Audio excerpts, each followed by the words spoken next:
أعوذ بالله من الشيطان الرجيم بسم الله الرحمن الرحيم ويوم نبعث من كل أمة شهيدا ثم لا يؤذن للذين كفروا ولا هم يستعتبون وَإِذَا رَأَى الَّذِينَ ظَلَمُوا الْعَذَابَ فَلَا يُخَفَّفُ عَنْهُمْ وَلَا هُمْ يُنظَرُونَ۔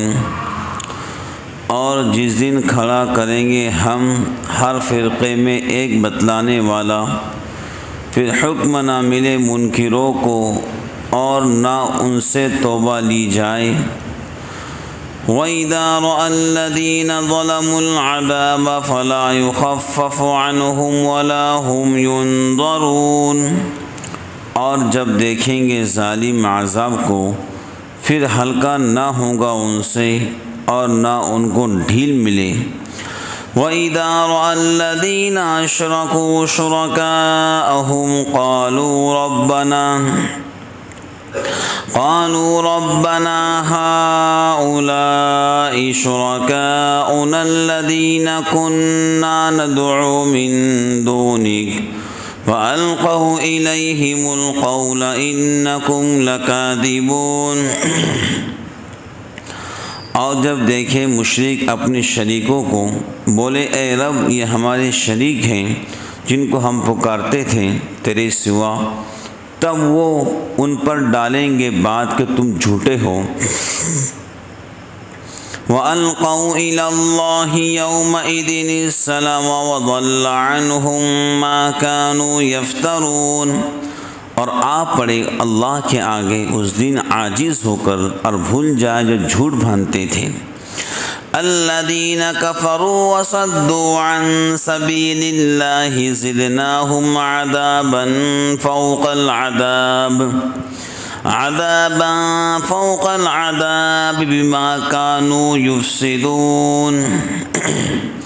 جو لوگ منکر ہوئے اور روکتے رہے اللہ کی راہ سے، ان کو ہم بڑھا دیں گے عذاب پر عذاب، بدلہ اس کا جو شرارت کرتے تھے۔ وَيَوْمَ نَبْعَثُ فِي كُلِّ أُمَّةٍ شَهِيدًا عَلَيْهِمْ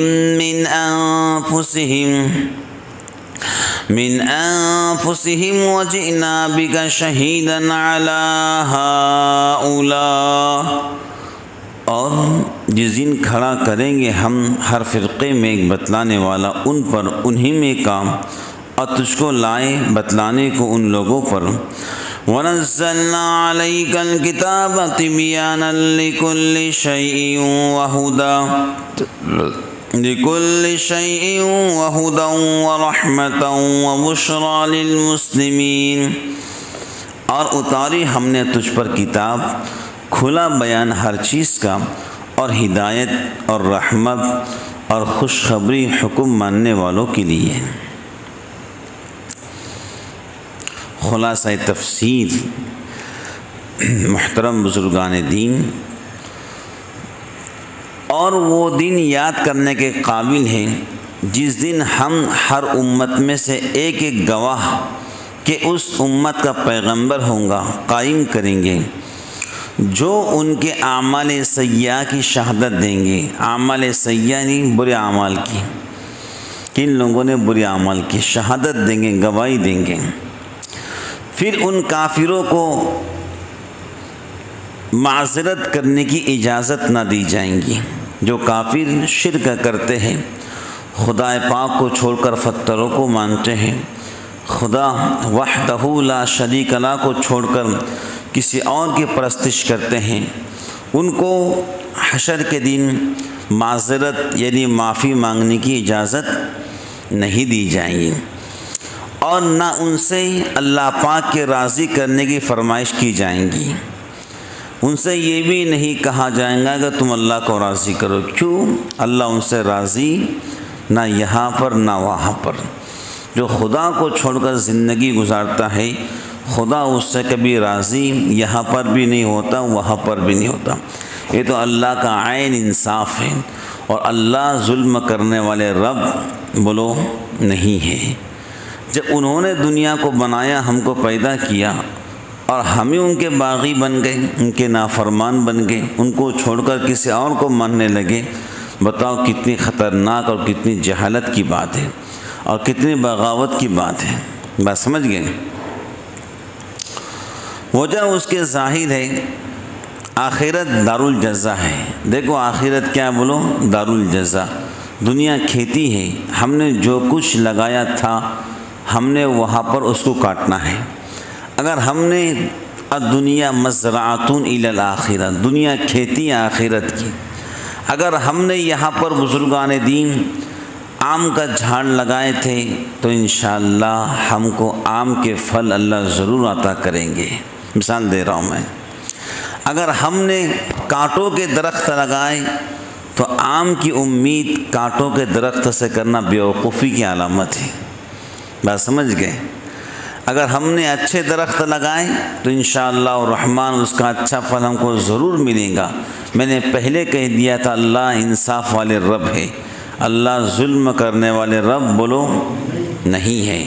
تو جو کچھ ہم دنیا کے کھیتی میں لگائیں گے وہ اپنے سامنے پائیں گے۔ بات سمجھ گئے؟ آخرت دار الجزا ہے، دار العمل نہیں۔ دنیا دار العمل ہے، یہاں پر ہم کہہ سکتے ہیں پیارے اللہ ہم سے راضی ہو جائیے۔ بات سمجھ گئے؟ وہاں پر دار الجزا، اگر تم نے اچھے اعمال کیے اللہ تم سے راضی ہے، اگر تم نے خراب عمل کیے اللہ تم سے ناراض ہے۔ یہ سیدھی سی بات ہے۔ بات سمجھ گئے؟ ہم دنیا کے اندر کسی مشرک اور کافر سے کہہ سکتے بھائی گناہوں سے توبہ کر اور کلمہ پڑھ اور اپنے رب کو راضی کر، خدا اس سے راضی ہو جائے گا، چاہے کتنا بھی گنہگار ہو۔ پہلا کلمہ پڑھ لیں گے اللہ اس کے پچھلے تمام گناہوں کو معاف کریں گے۔ حدیث پاک میں آتا ہے وہ ایسا بنے گا جیسا ابھی ماں کے پیٹ سے پیدا ہوا ہے، گناہوں سے پاک و صاف۔ بات سمجھ گئے؟ لیکن آخرت میں وہ 1 کروڑ بار کلمہ پڑھیں گا تب بھی کوئی فائدہ، کیوں؟ آخرت دار الجزا ہے، دار العمل نہیں، دار الجزا۔ یعنی تم نے جو کچھ دنیا میں کیا ہے، کیا تھا، کیا ہے، اس کا بدلہ تم کو ملے گا۔ بات سمجھ گئے؟ جب انسان کی آنکھ لگ جاتی ہے، مر جاتا ہے تو اس کا رجسٹر بند ہو جاتا ہے۔ اب مرنے کے بعد کچھ بھی پڑھے کوئی فائدے کا بولو نا نہیں۔ بات سمجھ گئے؟ حدیث میں آتا ہے جب غرغرہ شروع ہو جائے، غرغرہ سمجھتے کیا ہے؟ حلق کی آواز بجنا شروع ہو جائے، جنت بھی سامنے جہنم بھی سامنے ہے اور عذاب کے فرشتے بھی سامنے ہیں، تو بندہ ان کو ڈر کر کلمہ پڑھنا شروع کرتا ہے، توبہ کرنا شروع کرتا ہے۔ اللہ کے پاس ایسا ایمان قابل قبول نہیں ہے۔ ایمان قابل قبول وہی ہے جب تمہارا حلق کی آواز بجنے سے پہلے، اس کا مطلب آخرت کے مناظر دیکھنے سے پہلے توبہ کر لو، اللہ تم کو معاف کر دے گا۔ ہاں حدیث میں آتا ہے مرنے لگتے ہو تو آخرت کا منظر اللہ سامنے کر دے، جنت بھی اور جہنم بھی، عذاب کے فرشتے بھی اور رحمت کے فرشتے بھی۔ بات سمجھ گئے؟ تو وہ ایمان قابل قبول، جیسے فرعون ڈوبنے لگا تھا، کلمہ پڑھ رہا تھا، اللہ نے کہا اس کا ایمان قابل قبول نہیں، کیونکہ آپ یہ آخرت کو دیکھ رہا ہے۔ کیا دیکھ رہا ہے بولو؟ اس سے پہلے توبہ کر لو، اللہ معاف کرے، چاہے کتنے بھی گناہ ہو، آسمان کو گناہ چھو لے یا آپ کے گناہ سے آسمان کالا بن جائے اور زمین کے ریت کے برابر گناہ ہو جائے، درختوں کے پتوں کے برابر ہو جائے، آسمان اور سمندر کے پانی کے برابر گناہ ہو جائے، اللہ کہتے ہیں ایک بار مجھ سے معافی مانگ تمام گناہوں کو معاف کر دوں گا۔ لیکن جب غرغرہ بجنے لگے، حلق سے آواز آنے لگے، اس کا مطلب روح نکل رہی ہے، اب وہ توبہ قبول نہیں ہوگی۔ تو بزرگان دین دنیا دار العمل ہے اور آخرت بولو دار الجزا ہے۔ اور جب ظالم یعنی کافی لوگ عذاب کو دیکھیں گے، یعنی اس میں پڑیں گے تو عذاب نہ ان سے ہلکا کیا جائے گا اور نہ وہ اس میں کچھ مہلت دی جائیں گی۔ اللہ اکبر کبیرہ، نہ ان کے عذاب کو ہلکا کیا جائے گا نہ ان کو مہلت دی جائیں گی۔ بات سمجھ گئے؟ جی لو جتنا جینا ہے، اسلام کے خلاف بھوکو کتنا بھوکنا ہے، جو چاہے کر لو، دنیا تمہاری مرضی کے مطابق گزار لو، لیکن یاد رکھو آخرت میں ایسا جلو گے اور چیخیں گے، چلائیں گے کہ تمہاری چیخنوں کی آواز فرشتے بھی نہیں سنیں گے۔ بات سمجھ جائیں؟ اللہ فرماتے ہیں ان کو عذاب ہوگا، اور ان کا عذاب ہلکا نہیں، ان کو عذاب ہلکا نہیں دیا جائے گا، دردناک عذاب، عذاب در عذاب، چیخ اور چلاؤ، کچھ بھی کرو، موت بھی نہیں آنے والی ہے، عذاب بھی ہٹنے والا بولو نہیں ہے، اور رب بھی تمہاری بات سننے والا نہیں ہے۔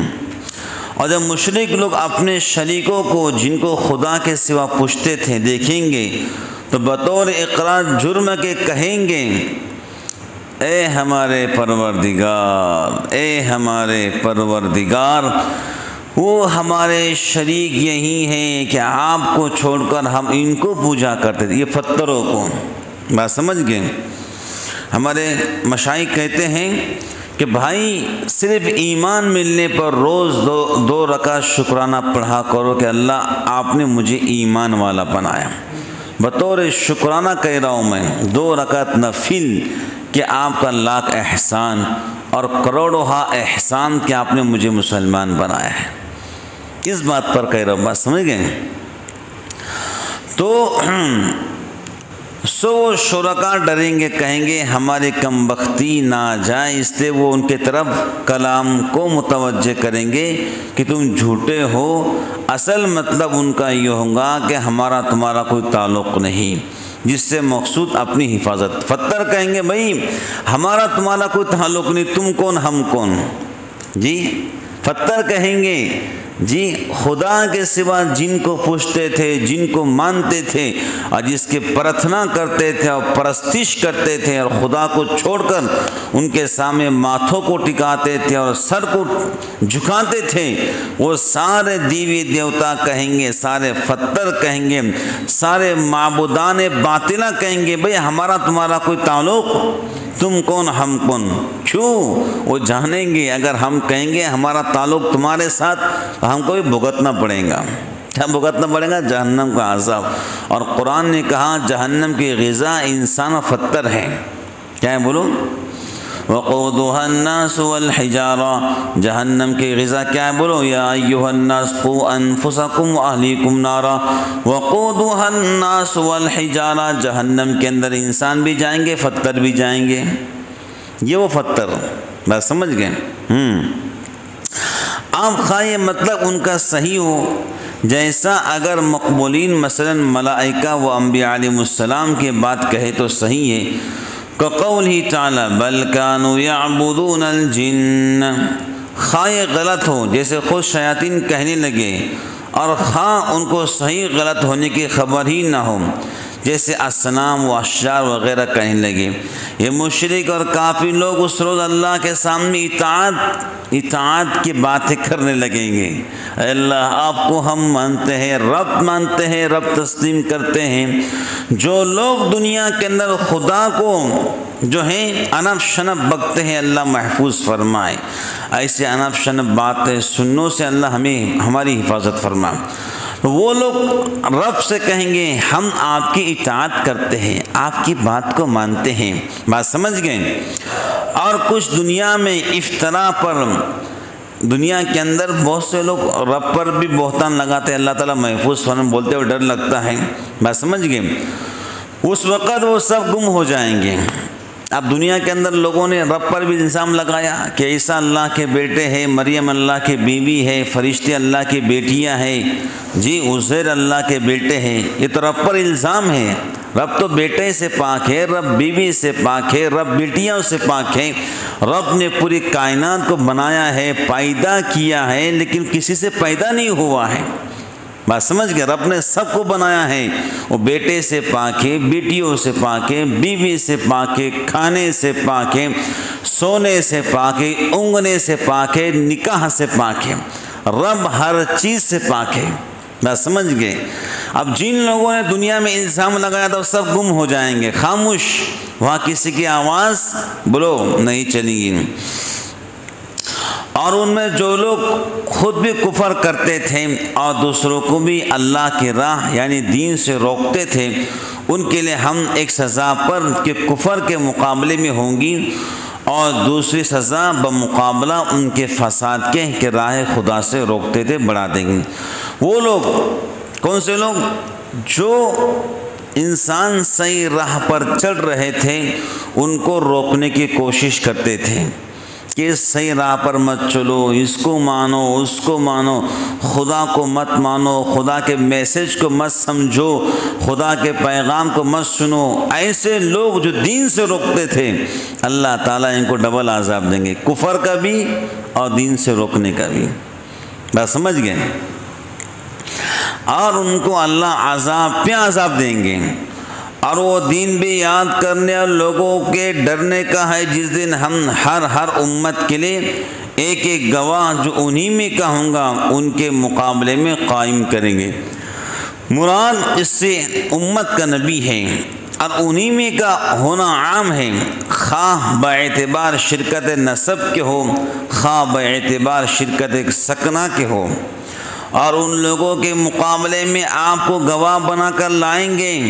اور اس اخبار شہادت سے جو آپ کی رسالت کا اخبار مفہوم ہوتا ہے اس کی دلیل یہ کہ ہم نے آپ پر قرآن اتارا، اور علاوہ معجزے ہونے کے اور اس کے علاوہ معجزے ہونے کے جو کہ مدار ہے اس بات رسالت کا ان خوبیوں کا جامع ہے، تمام دین کے باتوں کا بے واسطہ یا بلا واسطہ عامت الناس کے لیے بیان کرنے والا ہے، اور خاص مسلمانوں کے واسطے بڑی ہدایت اور بڑی رحمت اور ایمان پر خوشخبری سنانے والا ہے۔ بات سمجھ گئے؟ مسلمانوں کے لیے بڑی راحت ہے اور بڑی خوشی کی بات ہے کہ ایمان پر خوشخبری سنانے والا ہے۔ وَنَزَّلْنَا عَلَيْكَ الْكِتَابَ تِبْيَانًا لِكُلِّ شَيْءٍ، اس میں کتاب یعنی قرآن کو ہر چیز کا بیان فرمایا۔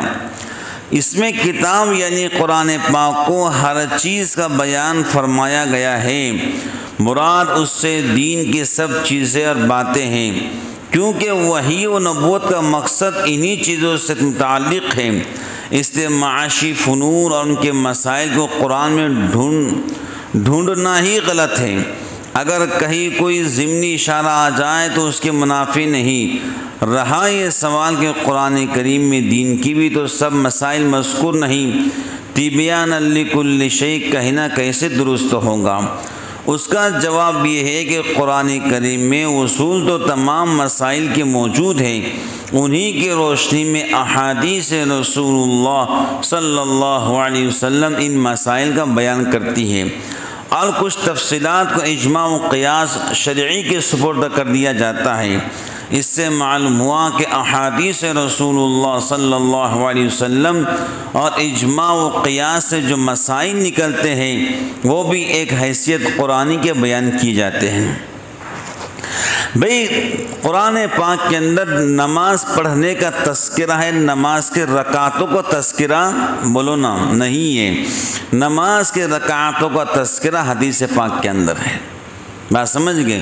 قرآن کریم کے اندر جو ہے نماز پڑھنے کا حکم ہے، اور بے شمار مقامات پر اللہ نے نماز پڑھنے کا حکم دیا، لیکن اس کے رکعت فجر کی کتنی ہوں گی، ظہر عصر مغرب عشاء کتنی رکعتیں ہوں گی، عیدین کی کتنی رکعتیں ہوں گی، اس کا تذکرہ حدیث پاک کے اندر موجود ہے۔ اور جو تذکرہ حدیث پاک کے اندر موجود ہے گویا وہ بھی قرآن پاک کے ہی احکام ہیں، یعنی قرآن پاک کے بیان کیے ہوئے ہیں۔ بھئی قرآن میں اللہ نے کہا نماز پڑھو، اب حدیث میں اس کے رکعتوں کا تذکرہ ہے، اس کا مطلب یہ ہے کہ وہ بھی قرآن کے ہی بیان کیے ہوئے ہیں۔ بہرحال تفسیر کا خلاصہ یہی ہے بزرگان دین کہ اللہ رب العالمین نے ہمیں اہل ایمان والا بنایا، یعنی مسلمان بنایا، اسلام سے ہماری پہچان ہے۔ بات سمجھ گئے؟ اسلام سے بولا ہماری پہچان ہے، ہم اس پر اللہ رب العالمین کا بے انتہا شکر اور احسان ادا کریں کہ بن مانگے اللہ نے ایمان والا بنایا اور حضرت محمد مصطفیٰ صلی اللہ علیہ وسلم کا امتی بنایا۔ اس پر جتنا بھی شکر ادا کرے رب کا کم ہے۔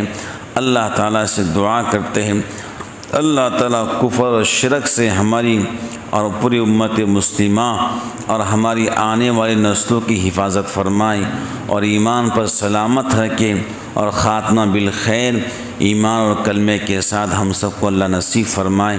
آمین وآخر دعوانا الحمدللہ رب العالمین۔